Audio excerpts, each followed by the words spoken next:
All right, so welcome to Career Week 2021, the education presentation. I'm really happy to be here. My name is Liliana Ortiz, and I'm part of Student Support Services.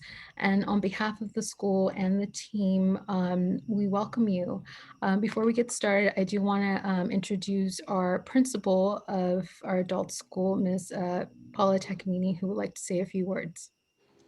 Good morning, or I guess it's afternoon now. Hi there.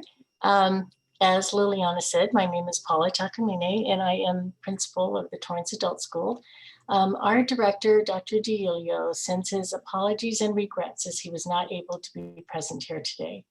I would like to welcome you and to say thank you for coming to Torrance Adult School's Career Week. To our students, a real big thank you for taking the initiative to come and learn about a very fulfilling and rewarding career in education. And to our speakers, our guests, thank you so much for your dedication, not only for our young ones throughout the industry, but also for providing your guidance and your expertise to our students. I know that your time is very valuable and we greatly appreciate you being here today. So without further ado, I will turn this back over to our Student Support Services team and Liliana. Thank you so much again and have a great day. Thank you, Paula. Okay, so today, oopsie, sorry about that. Today, we're going to be talking about some services available to you through our partner, the South Bay Workforce Investment Board, who has many services through their one-stop centers. And then we're going to be talking about the TAS programs, the TAS program that we do have available for students who may be interested in the working in childcare.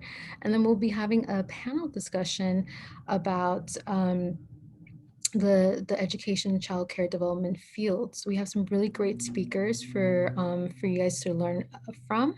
And then at the end, we'll have a question and answer time. So if you do have any questions, we encourage you to type them in the chat box as we're going through our presentation. At the end, we will be asking those questions that you write in. Okay, so to get started, I would like to introduce Bridget Cruz, who is the Career Services Coordinator for the Torrance One Stop. She'll be talking a little bit about what opportunities are available through our partner, the South Bay Workforce Investment Board. Bridget, are you ready?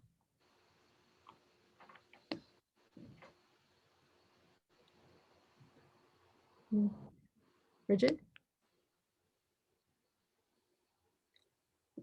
Just give us a minute, her audio is connecting.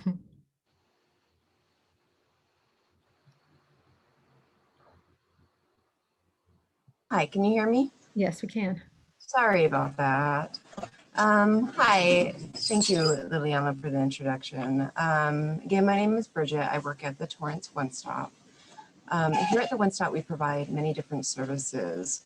We work with youth and adults. Sorry, I'm having issues with my. Bridget, if you mute your computer, it might work. Okay, let me see.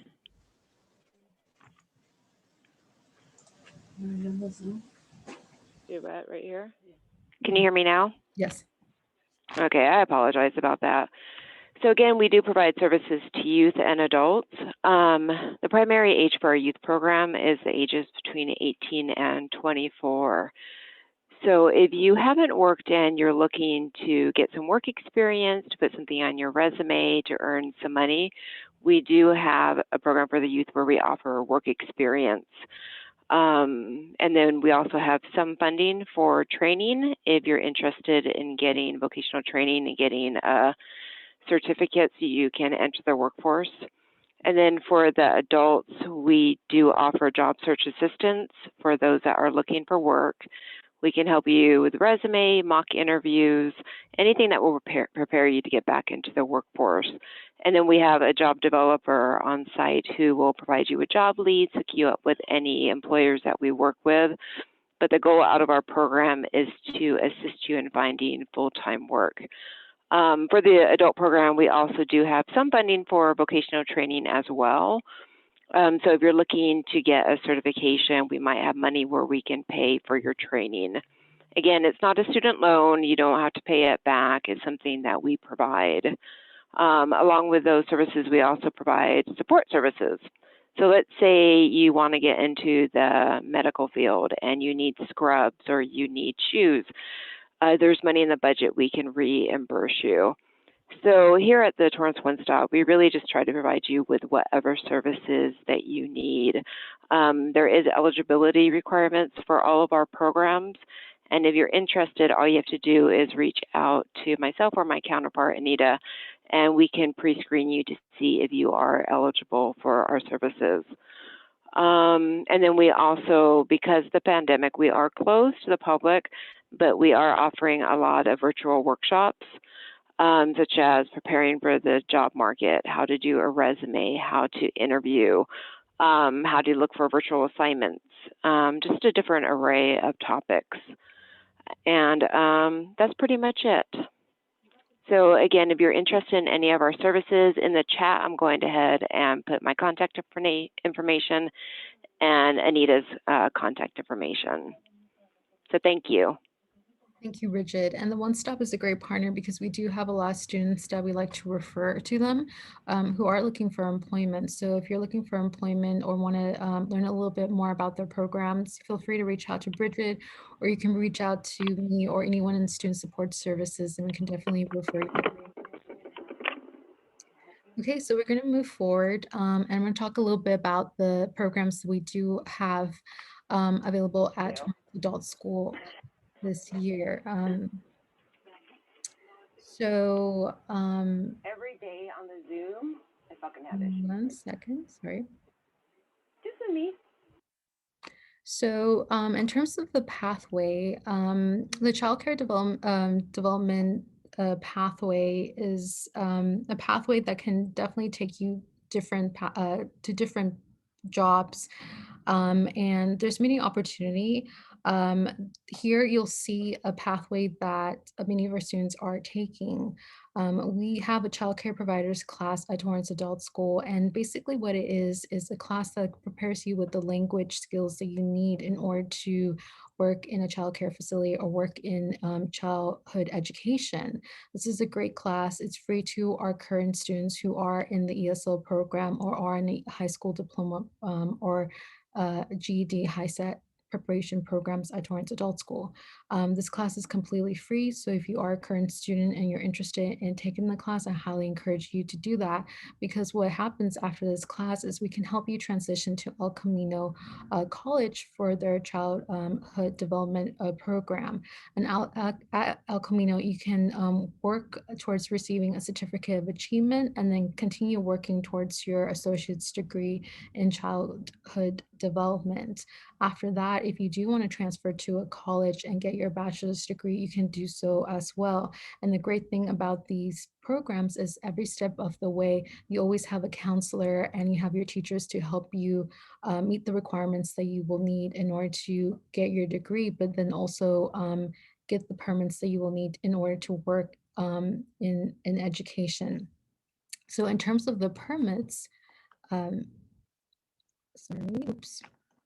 sorry for the technical issues. In terms of the permits, the state of California has some permits that you need in order to work in certain childhood education or child care positions. One of the first permits that you can get is the Child Development Assistant permit. And in order to do so, you need 6 ECE units, and ECE basically stands for Early Childhood Education. The way you get these units is by taking some classes at the community college. It can be 2 classes, it can be 3 classes, depending on the number of units that each class is. As you take more classes and you get more units, you start becoming eligible to for the other permits, including the Child Development Associate Teacher, the Child Development Teacher, and more. There are additional requirements that you may have to meet, like gaining some work experience. However, the great thing, like I mentioned earlier, is that there are counselors and teachers to help you meet those requirements.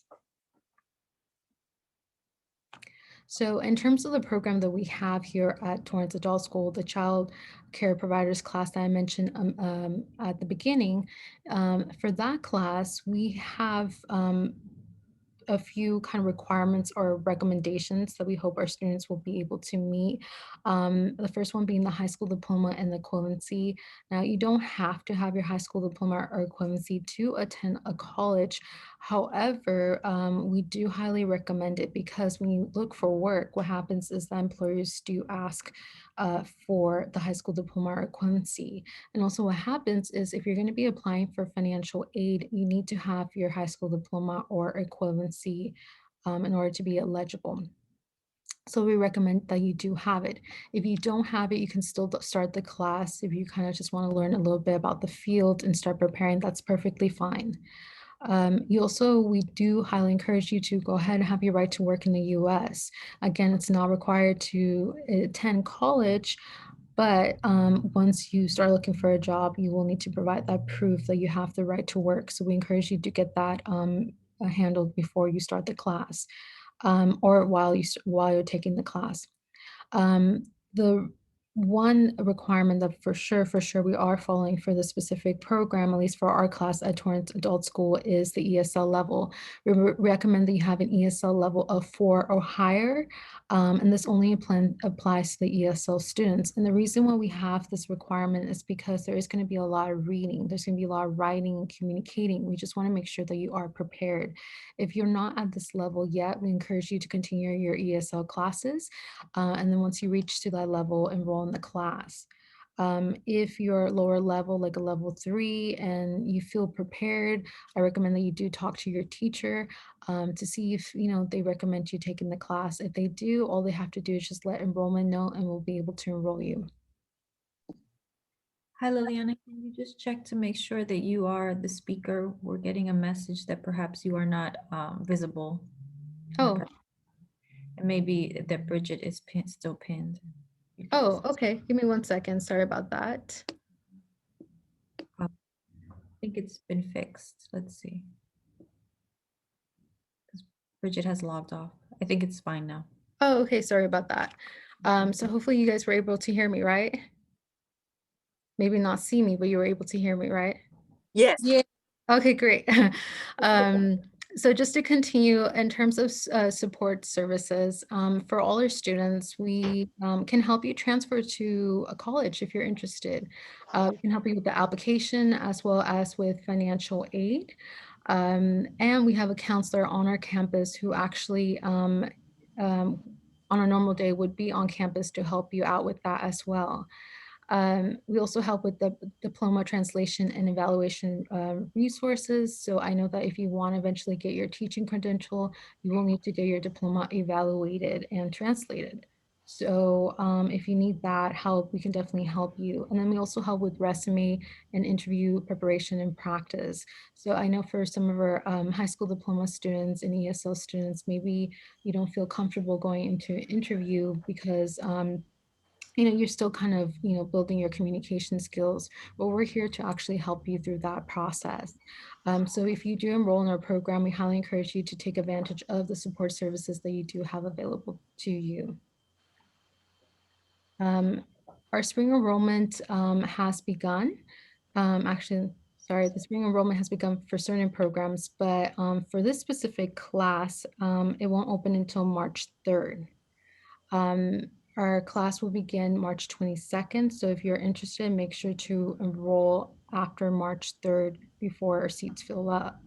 The current AAC, meaning the high school diploma equivalency students and ESL students, in order to enroll, please contact the office. Any new AAC or ESL students, you have to enroll online through our website. There will be an online enrollment form. Please complete that, and someone from our office will be able to contact you to complete that enrollment. Okay, so now we're going to get into the panel, which I'm very excited about. In our panel, we have Veronica Nieves, who is our high school diploma and equivalency counselor. She will be moderating the discussion. And then we're going to have Dr. Teresa Lamprey, who is the director of Torrance Tykes Preschool. We have Zora Hashi, who's the executive director of Beach Cities Child Development Center. And we have Cynthia Cervantes, who's the associate professor of childhood education at El Camino College, who actually might be one of your first teachers once you transfer to El Camino. So I'm very excited. Veronica, whenever you're ready, you can go ahead and get started. Thank you so much, Liliana. So can you just put the the question slide up? Thank you. Well, hello, panelists. We're very grateful to have you here. My name, as Liliana said, my name is Veronica Nieves. I am the counselor at the Torrance Adult School, and I am here to moderate the discussion. Many of our students are interested in education and pursuing our class as a first step, and they just want to know what to look forward to in the long term. So I'm going to start this discussion with Dr. Lamphere. If you could please answer the first question, what kind of positions can we find within education?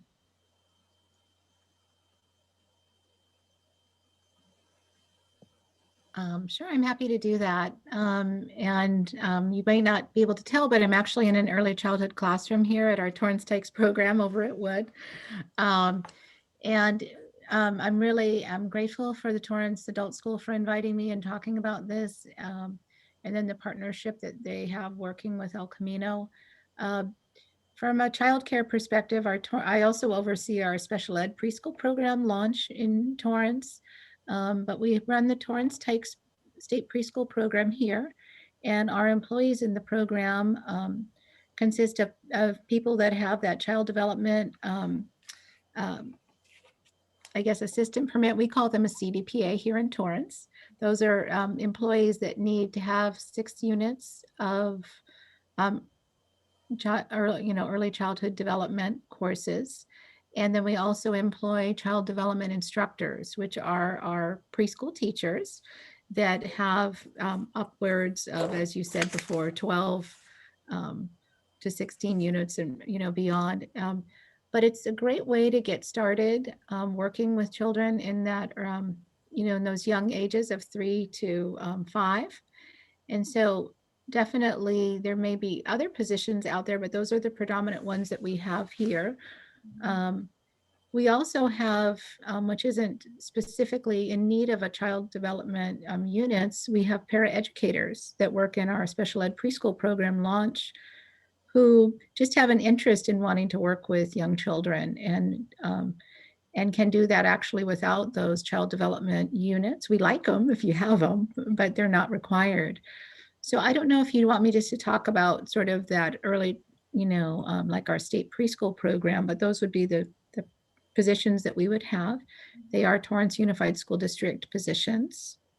And so employees would reap the benefits that the school district would provide for employees. Certainly for our preschool teachers, they work, a full day and are eligible for health and welfare benefits and retirement. And so it can be a really nice opportunity. Our child development CDPA assistants work 3.5 hours a day, 5 days a week. And so those aren't benefit eligible, but you do have the benefit of working in a school district and following school district calendar, like you typically have your summer off. We follow school district hours. I definitely like to give other people an opportunity to answer questions because I could go on and on. So, well, thank you, Teresa, for that. Thank you, Dr. Sure. Zora, same question. What kind of positions can we find within education where you work, or what you do? So first, let me start with thanking Torrance Adult School Centers for inviting me to talk about this topic. I am extremely passionate about this. I can suggest so many different positions that early education would offer. But let's start with possibly just the teacher position to start. And again, in teaching, I am talking from a for-profit organization point of view as compared to government run programs to non-profit organizations. So at age 50, I decided to change professions and I wanted to become involved in early education. So I started my preschools, which is Beach Cities Child Development Center 16 years ago, 17 years ago almost.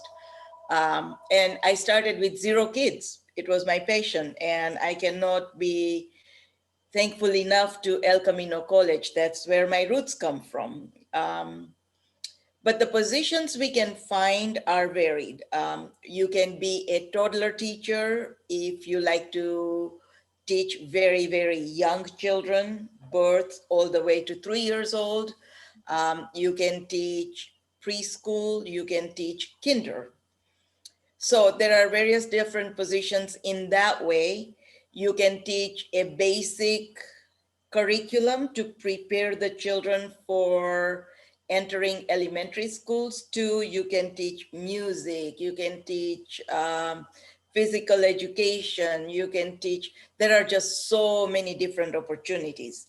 But like we identified earlier, there are requirements, and the requirements obviously are those that Department of Social Services would allow you to do. So if you wanted just to be an assistant or an aide, you would need 6 units. If you wanted to teach, the state allows you to actually teach. But from my experience, you don't really have that much knowledge to teach, and you don't have that much understanding of what the child is receiving as compared to what you are embarking them on. So the higher levels of education you attain, the better off you are. But as far as positions, I would say there are just way too many positions to even discuss. So that's where I'll leave it. I don't want to take away other people's time. Thank you. Thank you so much, Zora. Cynthia, how about you? What kind of positions can we find within education? Hi, Veronica. Hi, Liliana. Thank you for the invitation. Thank you, Torrance Adult School. I'm happy to be here. What kind of positions can we find within education? Like Zora mentioned, there's many positions, and the teaching ones have already been described, as well as the administrative positions. There's also positions that you can acquire on your own, specifically in the field of early childhood education and child development. You can work for a child care resource and referral agency. Our local one is Connections for Children. I am a former employee of Connections for Children. There's also nonprofit organizations that you can work for. Family childcare, you can start up your own family childcare in your home. You can provide services for children with special needs. You can work in a hospital as a child life specialist. You can go into social work as well. There's many positions, as Zora said, that you can embark upon. And sometimes people who major in child development specifically may think that teaching positions or administrative positions in teaching are the only positions available, but that's not true. There's a lot of other positions within the field of education and child development that you can go into. Thank you so much for that. Cynthia, since you're already speaking, let's answer the next question. What is a typical workday like for someone in education? So I forgot my own profession, yes. Community college teaching. So you can go into community college teaching as well. And a typical work day for somebody in education varies depending on the position that you go into. But I think I am not lying when I say anybody who works in education, the day is very different on a day by day. I'm thinking of the position that I'm in right now, teaching from home. I have to speak from the pandemic point of view right now. I have 3 young children under the age of 5 at home right now, and I'm at home right now. So if you hear me and see me looking around, that's because I have children around. So a typical work day doesn't exist right now in pandemic position. For me, it includes teaching, live classes that I teach on Zoom right now. It includes teaching fully online courses as well. It includes having office hours for my students, availability to chat and connect with them. It includes being a part of community collaborations like this one with Torrance Adult School. It includes working in committees for my campus and my division. It includes, in my particular case, it includes being the advisor for the Child Development Club as well. Our Child Development Club was started in 2017. So anything that has to do with the Child Development Club is included in my workload, which I absolutely love. So there is nothing typical about my particular my particular position. And as you can hear in the noise in the background, that's part of life right now, working from home and making things do. In my role at Connections for Children, that was a bit different. I was seeing, I'll just mention very briefly, I was seeing family childcare providers, directors, teachers in the field, and working with them, and family childcare providers, working with them one-on-one on different goals that they may have had for their professional growth. Such as curriculum growth, environment, they wanted to improve the environment, or they wanted to improve interactions between children and themselves, different things. And again, there's nothing typical about a day in education, but I just want to say that it's fun and I absolutely love it. And I know Dr. Lamfer and Zora will talk about what it's like to be in the classroom and in administration. But as a former teacher, I remember that it was a lot and there was no typical day. Thank you. Thank you so much for that. Zora, how about you? Tell us your typical day. Well, I actually ran 2 schools that we started from scratch. Our first school had a license for 180 students. We started at age 18 and went 18 months, and we went up to kindergarten. So they graduated from our schools at age 6. And then the second school had 125 in license. On a typical day between the 2 schools, we would have about 245, 250 students. Wow. Now, I can tell you this, in my life, there was no typical day because every single day was different, like some of the other people will talk about. You can make a to-do list, you can plan, you can prepare, you get to your desk and guess what? Everything gets thrown out the window. There are emergencies here, there, everywhere. Staff are calling in. There is just so much going on. But from a teacher's perspective, depending on the program you are working for, it's very, very challenging in a sense that you may prepare a lesson plan, the kids might not want to follow it today.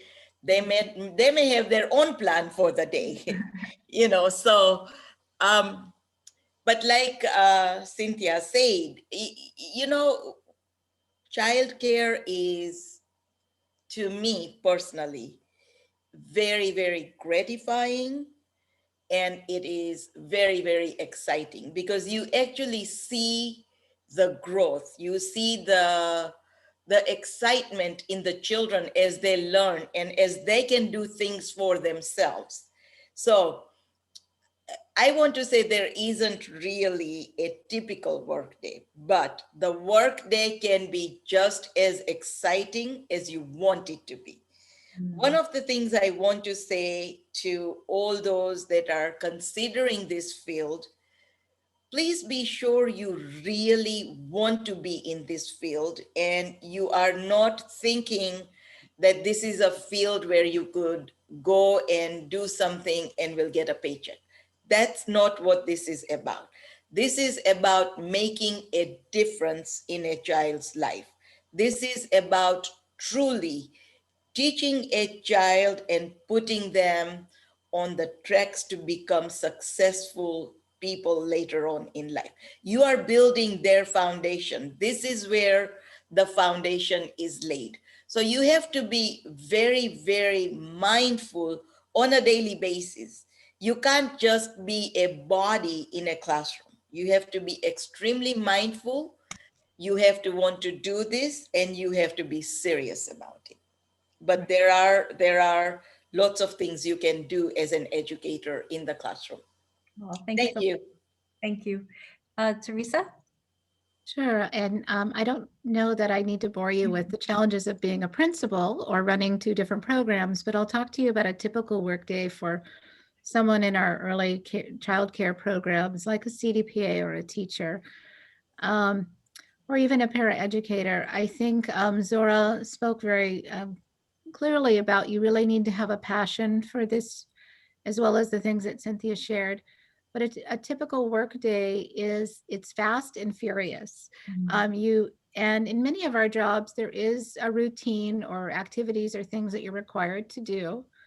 As an assistant, you would have things that you would do to be prepping the classroom. Super important that you're an on-time person.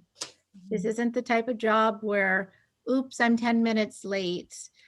We really like it when you're early, but we don't like you coming late, because from the minute you start, for example, our morning program, let's say 8:30 to 11:30 program, the assistant may start at 8:15, work to 11:45. You are working every minute of that time. Right. I'll be honest, a typical workday does not involve a lot of adult bathroom breaks. You have to plan that around a recess or some other type of break. But you really do have to have a passion for it. And I think it's really important to explore that. We often have many people that come and apply to be substitutes as an assistant or a paraeducator, or to really kind of get their feet in the door and see if they like it. You may feel like you're going to love working with young children, and it's perfectly fine if they're not your favorite population. You may love that 18 to 36-month-old group and not really love the 3 and 4 and 5-year-olds. And it doesn't mean there's not a place for you in education. It's kind of finding that age group or population that really just kind of resonates with you.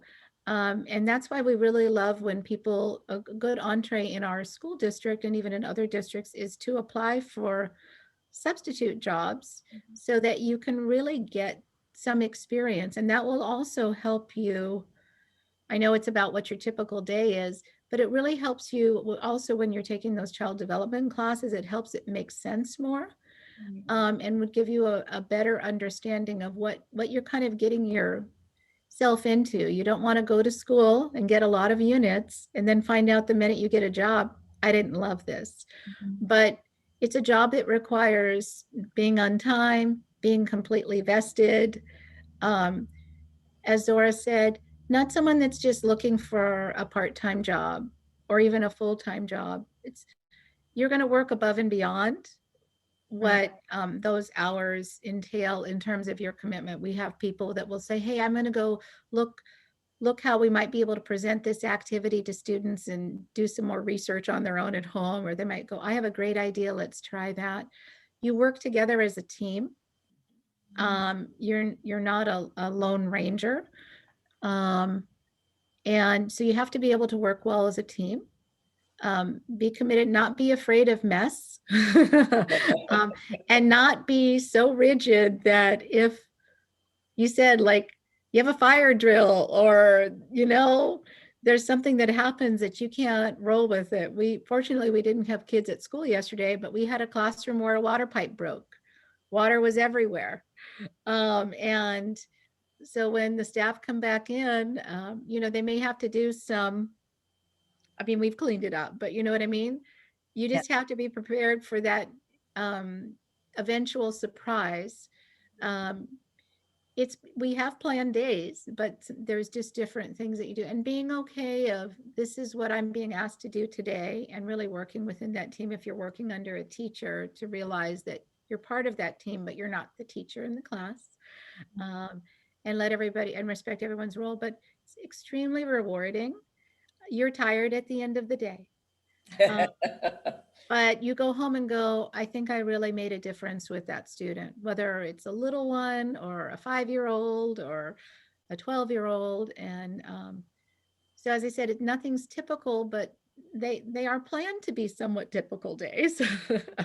But just being flexible would be extremely helpful as well. Right. Okay, thank you so much. So I kind of heard three things. I heard flexibility is very important, but passion seems to be number one because you're helping these children create a future for themselves. You're helping to bring out their potential. So that's super, super important. And as we move forward with our questions, let's see, Liliana, there you go. So the next question, and I'll just, I'll just have maybe Zora answer this time. What led you to find this field or position, Zora? One, I am very passionate about children. Mhm. My husband tells me in supermarkets, will you please not go and say hello to some child and start playing with them because the parent might not like that. They don't know you. You are a stranger. You teach them about strangers. But children are my passion. So that is one of the reasons. But as a young child, I was born and raised in Africa. And as a young child, my goal was always to be a teacher. I wanted to be a teacher because I looked up to my teachers as they were powerful, they could effect change, etc., etc. And so I wanted to be a teacher. But as I started doing this, I realized it's not just teaching, it's a lot more. So because my schools were mine and I started them, I had the ability and authority to do certain things that are not your typical or normal things that you would find in different schools. So my goal was to mainstream special needs children. So if they had mild special needs, I would work with those children. I would make my staff help them. And I always used to tell my staff, what is our real challenge? If a child is a little goody two-shoe and can learn their ABCs, what have we really done? But if we could teach a special needs child and help them mainstream, that would be our challenge. The other thing I wanted to do was, again, with special needs adults who often get labeled, who don't get the recognition for the work they can really do.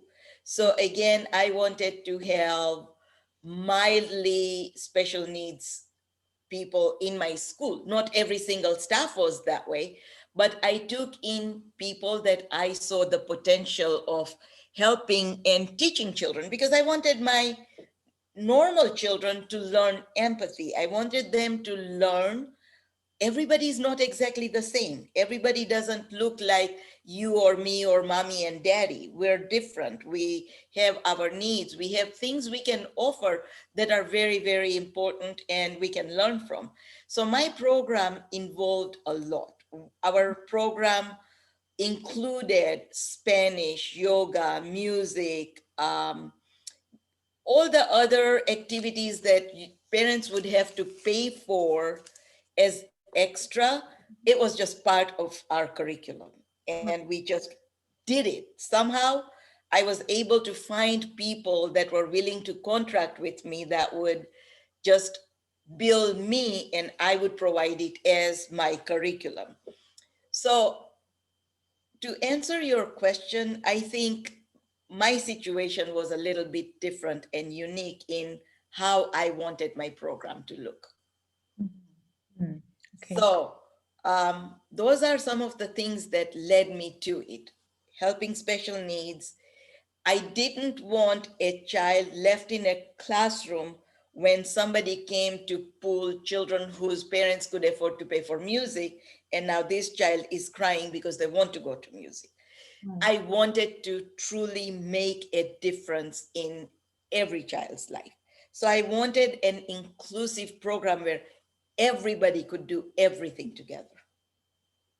Thank you. That's what led me to it. Thank you. Thank you. Ms. Sora. Cynthia, how about you? What led you into your position? My current position actually came out from chance. When I was working at Connections for Children, the child care resource and referral agency, I had presented some workshops and done different types of presentations, and a colleague from another organization saw me present and she said, "Hey, have you ever thought of community college teaching?" And I said, "I have, but not right now. I love my job." And she said, "Hey, why don't you come and intern with me?" And I said, "What? I already have a full-time job. Why would I do that?" But she offered that I go with her and, you know, shadow her. And I did. I accepted. This was on Saturdays, on my days off, quote unquote. And I started going with her. I was with her from 8 in the morning through 4 o'clock approximately on Saturdays. I did that for about 7 months, and she taught 4 courses during that time. They were accelerated courses, courses that were going very fast, and they were all-day courses. And did that. I was getting ready to help her out with another course when she sends me a message one day. I was at Connections for Children and she said, "Hey, you're teaching a class." And I said, "Excuse me?" She said, "Yeah, I got you a gig at El Camino College." And I said, "Excuse me?" She said, "You know, you've helped me and I think you can do this." Okay. So I actually taught a course at El Camino College over a summer. This was 7 years ago, and it was an emergency substitute position. So that meant that they needed somebody, and you know, she was talking to people and my name came up and she said, "Oh, she can do this." So she put herself on the line so I could teach. I taught that course. Before that course even ended, I was offered another course for the fall, and I said, "Okay." I thought this was a one-time thing. Okay. So I kept teaching for a year and a half, actually. I was part-time teaching at El Camino College, and I was working full-time at Connections for Children. And a year and a half into that part-time teaching, one of the full-time faculty at El Camino was leaving her position, and the full-time faculty said, "You need to interview for this position." "You need to apply for this position." Again, I wasn't ready. I hope everybody, students, I hope you're listening to the idea behind this. I wasn't ready. I thought I wasn't ready, but people who believed in me kept saying, "Hey, I think you should do this." And I said, "Okay, I'll apply." Was I married yet? Yes, I was married. I was actually pregnant. I was pregnant, married, then pregnant. I was pregnant at the time when I interviewed with my first daughter for El Camino College for the full-time position. And I was hired. I said, "Whoa." A year ago, I was granted tenure at El Camino College, and this has been very fast. I want you students to pay attention to opportunities. And I think we'll talk about this later if I'm not mistaken in the questions, but I was led to this particular position because people believed in me and people said, "Hey, I think you should do this, take a risk and do it." And I went ahead and did it. I want to say that the field, I was led to this field because I took a child development class many, many years ago, 20 years ago at Santa Monica College. I took this child development class because I thought it was easy. So I know the ladies here, the other panelists are probably gonna say, "What? You thought that?" Yeah, I thought child development was easy. And I took the class because I said, "Oh, this is one of those brownie classes. This is one of those easy classes." I got a B in that class. And I really worked hard in that class. I fell in love with the field of childhood education. And from there, I got a teaching assistant job, and the rest is history. But that's how I'm in this field. And I'm in the field because I love what I do. I love helping people. I love helping students. I love helping families and communities. So that's why I'm here today. Thank you. Thank you, Cynthia. And Teresa, just for the sake of time, if you just want to tell us quickly, within a minute or two, what led you to this position? Well, in terms of this position, maybe, I mean, are you okay with leading to this field? Because I don't know that people are as that interested in being an Sure. No administrator.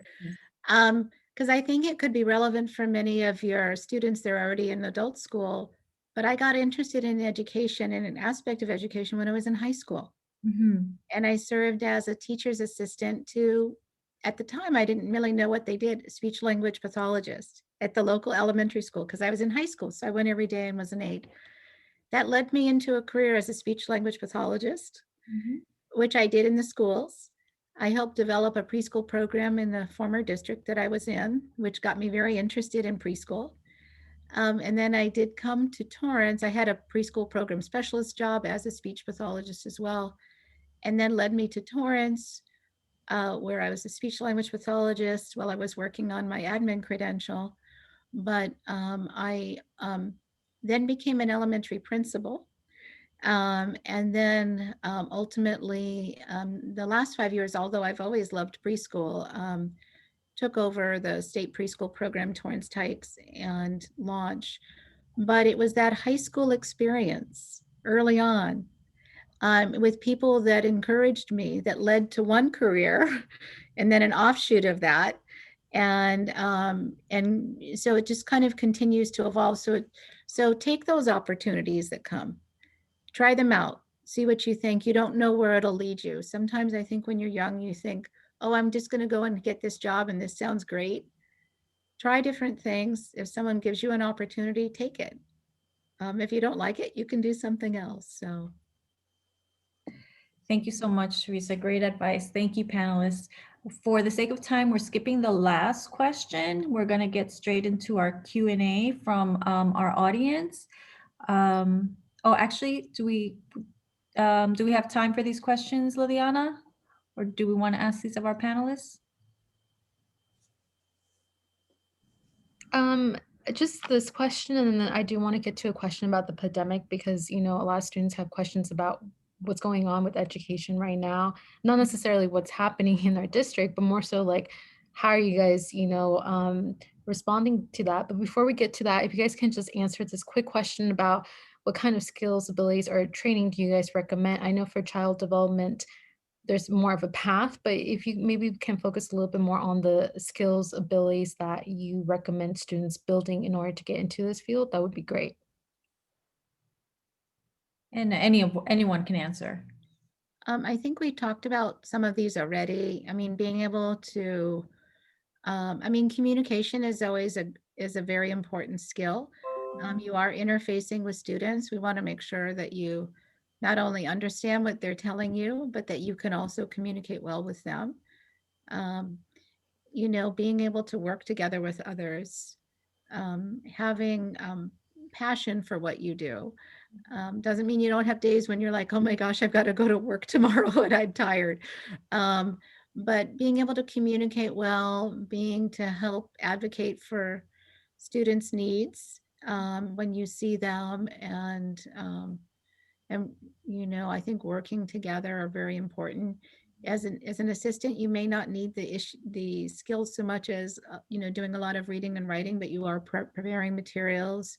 But teachers need to be able to communicate not only verbally but in writing well to parents, and also to be able to be very professional.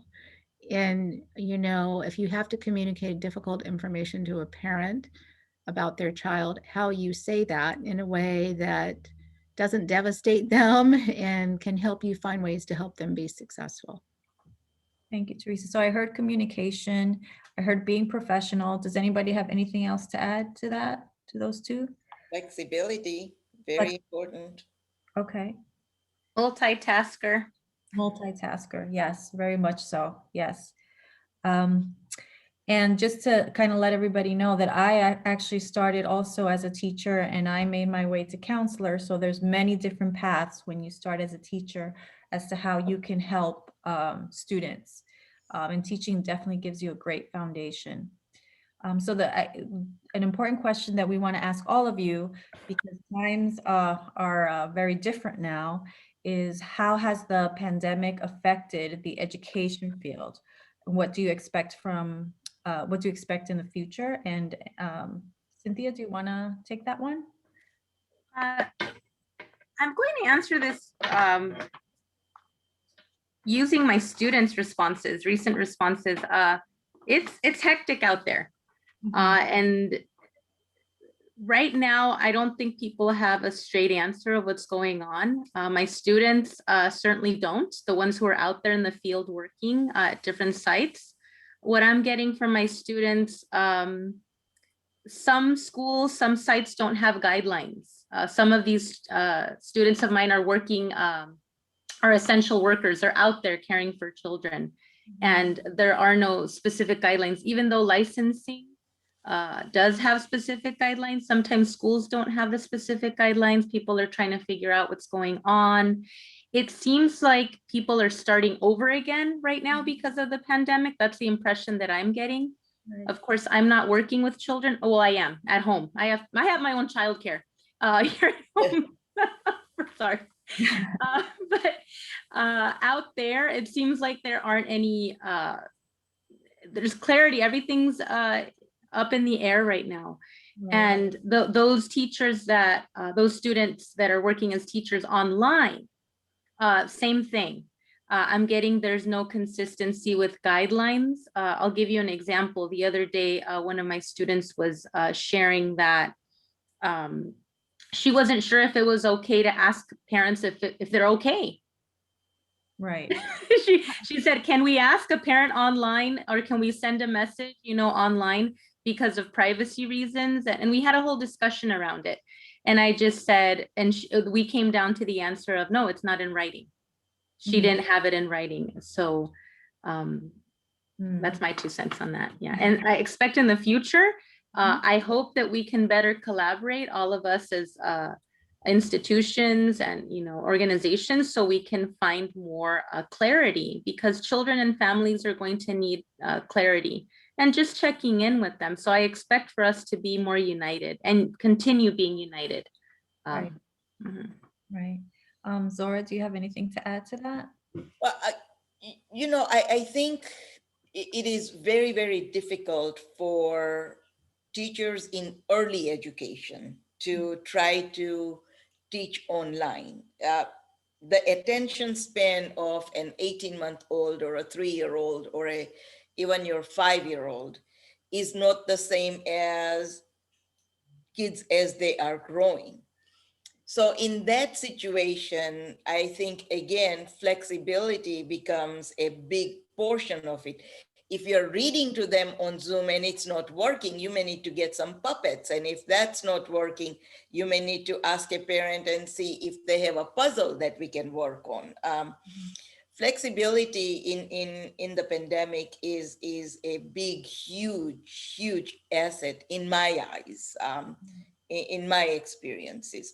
So I think in teaching early education, we have to keep thinking, okay, if this is not working, what next? If that is not working, what next? If that's not working, what next?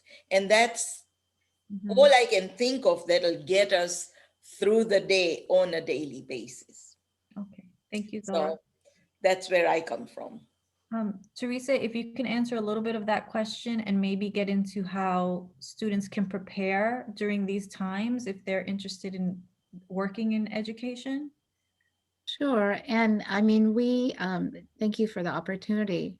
We have been serving preschoolers in my other program in person since October. There are, in terms of general guidelines, there are many guidelines from Department of Public Health that guide early care guidance at this time that early child care providers are to follow, very strict protocols. So staff now are having to deal more with additional health and safety aspects.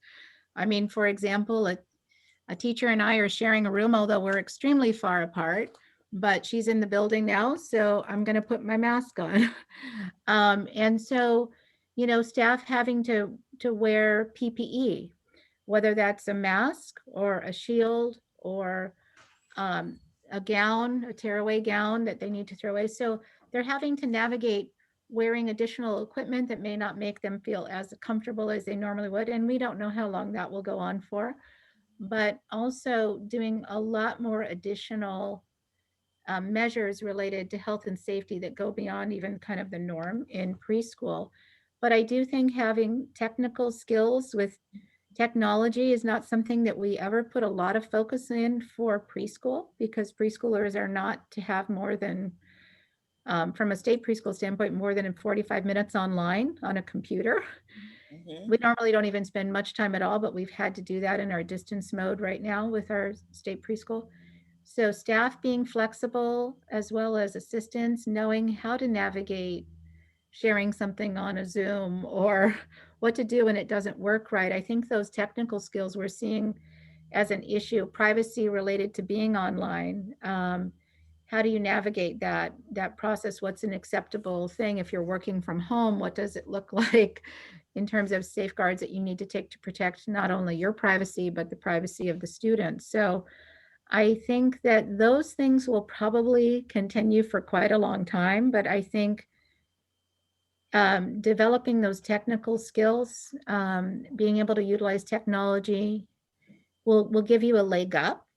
You know, if you're not comfortable being on a computer or being on a Zoom, or you don't like talking on a computer, you only want to teach when you're in person, and that's it. You can't do that. If for example, we've had classes in our other program, if we have to quarantine a class, they have to immediately pivot to online for that period of time. Right. So we never had to do that before. And so it's that flexibility, but I think having those skills and realizing that I think the world as we know it now is changing and will probably continue. I don't know that we'll ever get back to a perfect normal of what it was before. So being prepared for that, I do think in a positive that people have had to develop skills that they didn't know they had. Right. So I think it can make them much more well-rounded for any career that they have. If they can develop that in education, you would be much more appealing as a job applicant if you said, oh, I know how to do this well and this well and this well. And that would be something that would help you stand apart from someone else. Thank you so much, Teresa. Sure. Liliana, do we want to go to questions now from the audience, from our participants? Yes, just real quick, if anyone has any questions, please type them in the chat box. We only have a few minutes left, so we may be able to answer one question. So if anyone has a question, we'll wait just a minute so people can type.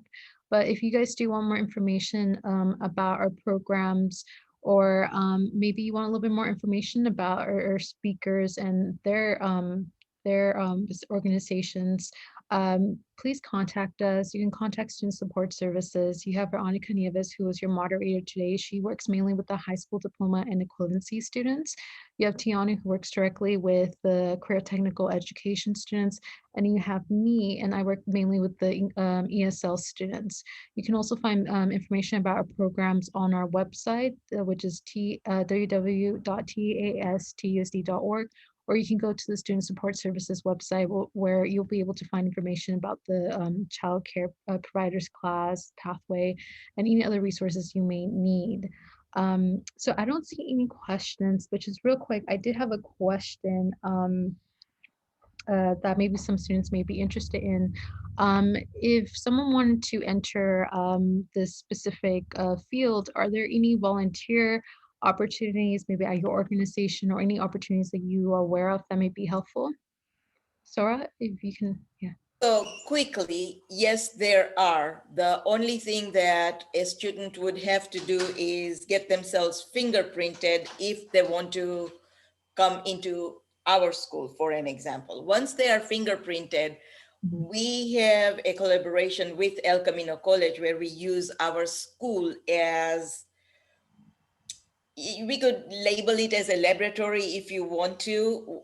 Students come and do observations. They come and look at what a day looks like, what a teacher, say in a toddler component, would be doing as compared to a preschool teacher. And we kind of answer questions for them. We help them navigate and understand, does this make sense for them? Is this something they want to do?